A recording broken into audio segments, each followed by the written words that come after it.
नमस्कार लाडकी बहिणींनो, स्वागत आहे माझ्या यूट्यूब चॅनलमध्ये. मी अंबर पवार.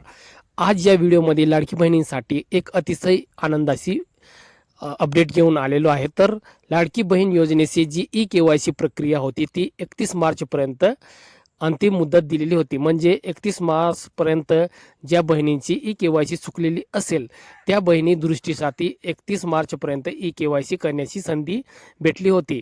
पण काही या 2-3 दिवसामध्ये लाडकी बहीण योजनेचे पैसे जमा करण्यात आलेले होते. म्हणजे 27 ते 28 तारीख 30पर्यंत ज्या लाडकी बहिणीची जी पात्र बहिणी आहेत त्यांच्या खात्यामध्ये 1,500 रुपये फेब्रुवारीचा हप्ता जो आहे तो जमा करण्यात आला होता. पण काही अशा बहिणी आहेत त्यांनी आतापर्यंत अजूनही एवढी मुदत देऊन मार्च 31 मार्चपर्यंत मुदत देऊनही ते ई-KYC दुरुस्ती केली नाही, अशी बऱ्याच महिला आहे. म्हणून महाराष्ट्र शासनाने म्हणजे लाडकी बहीण योजनेचे ई-KYC आहे ती वाढवण्यात आलेली आहे. म्हणजे 1 एप्रिलपासून तर 30 एप्रिलपर्यंत पूर्ण महिना तुम्ही ई-KYC करू शकतात, म्हणजे दुरुस्ती करू शकतात.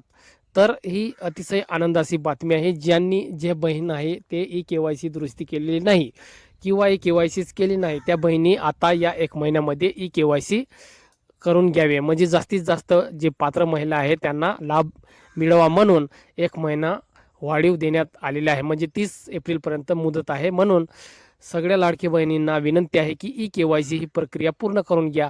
कारण 1,500 रुपये हे तुमचे वाया जायला पाहिजे नाही.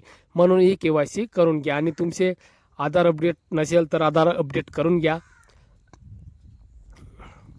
आणि ई-KYC प्रक्रिया पूर्ण करा. आणि अशाच नवीन नवीन व्हिडिओ बघण्यासाठी माझ्या चॅनलला सबस्क्राईब करा. तर चला बहिणींनो, भेटूया पुढच्या व्हिडिओमध्ये. धन्यवाद.